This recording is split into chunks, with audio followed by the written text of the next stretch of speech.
Heavy rain and thunderstorms over southern Florida are making their way into the open waters of the Atlantic Tuesday morning after producing flooding in the Keys West on Monday. Key West saw its wettest February day in 13 years, recording close to 3.5 inches of rain Monday. The low-pressure system that brought these storms dropped as much as 4 inches of rain in some places in the Sunshine State.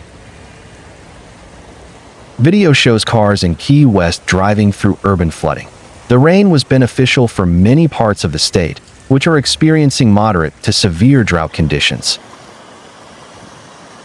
The National Weather Service in Miami is warning of moderate rip current conditions at Palm and Collier beaches as conditions dry out Tuesday afternoon. Earlier Monday, downpours hit western Florida.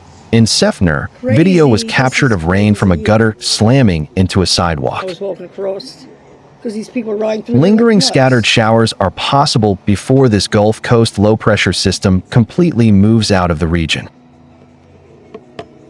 The moisture-laden system, which originated from the Gulf, delivered significant rainfall to Louisiana and Texas over the weekend. Rainfall totals reached up to 3.5 to 4.5 inches in some areas. With this rain, every drop counts.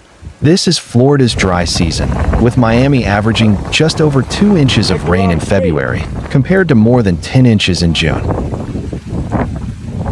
The Forecast Center said many locations are experiencing moderate to severe drought conditions. Since last November, West Palm Beach has received nearly 10 inches less than its average rainfall, while Miami and Fort Lauderdale are over 6 inches below average. The third powerful atmospheric river storm to impact the Pacific Northwest since the end of last week blasted portions of Washington and Oregon with hurricane-force wind gusts and torrential rain that led to widespread power outages, flooding, and even tornado warnings. The multi-day threat began over the weekend when the region was impacted by rain in the lower elevations while snow fell in the mountains, raising the risk of avalanches. After a brief pause in the action early Monday, another powerful storm swooped in and brought additional rounds of heavy rain and strong winds to cities like Seattle and Portland, Oregon. That storm, according to the Forecast Center, will continue to impact the region through at least the first half of the day on Tuesday, before the system moves out of the region by Tuesday afternoon and evening. Photos and videos from communities across the Northwest provided a dramatic look at how the storm was impacting the region. One video shared from Bothell, Washington, showed vivid lightning illuminating the night sky, while a loud rumble of thunder could be heard moments later. Another video shared from Seattle showed heavy rain that appeared to be falling sideways due to strong winds that were reported in the area. According to the Seattle Fire Department, whipping winds caused a tree to topple onto a vehicle on Monday, trapping 3 people inside. This guy's gotta go. Officials said power lines were also brought down, and crews were able to successfully remove the victims from the car. All 3 were reported to be in stable condition. A similar incident took place in the community of Granite Falls to the northeast of Everett, Washington. According to Snohomish Regional Fire and Rescue, a tree fell onto a vehicle, trapping the driver inside. First responders were able to safely remove the driver from the vehicle. During a windstorm, avoid unnecessary driving. Officials said on X, ground is saturated, compromising the roots of trees. Tornado warnings were also issued south of the Portland area in Oregon on Monday evening. The tornado warnings were issued for Clackamas and Marion counties, and it was the state's first tornado warning in 3 months.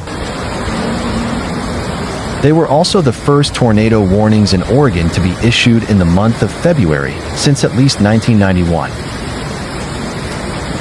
Over the weekend, the Washington State Department of Transportation shared photos of street flooding that was reported in Whitman County in the eastern part of the state along the Idaho state border. Communities up and down the Interstate 5 corridor from the U.S.-Canada border through Oregon were told to prepare for potential flooding, power outages, and mountain snow as the storms slammed the region. Forecasters say areas of locally heavy rain and higher elevation mountain snow will continue Tuesday across the Pacific Northwest eastward to the northern Rockies as the storm begins to wind down. The National Weather Service said a cold front will move through the region, bringing an end to the precipitation, with most rain ending by Tuesday evening and high-elevation snow lingering into Wednesday morning. This morning, temperatures are ranging from the upper 20s to the middle 40s with a mostly clear sky. Little to no frost thanks to a light wind. A few clouds mostly in southern Kentucky and northeast Middle Tennessee. Ample sunshine today, making for a terrific Tuesday on the weather front. High temperatures will reach the 60s this afternoon. Now, most of the water has dissipated. The warming trend continues on Wednesday. Temperatures will rise into the middle 60s to lower 70s on Wednesday afternoon, with an increase in high clouds. Our next rain chance will be after 9 p.m. Wednesday into early Thursday morning. A weak cold front will swing through, generating the light rain. Rain amounts will be less than 1/4 of an inch. After the front on Thursday morning, temperatures will be noticeably cooler but still seasonal. High temperatures in the middle 50s to near 60. High temperatures in the 60s on Friday and Saturday. Another cold front dry, but with more colder air arrives Saturday night into Sunday morning. Temperatures Sunday afternoon in the 40s and 50s. Next rain chances widespread will be Tuesday into Wednesday.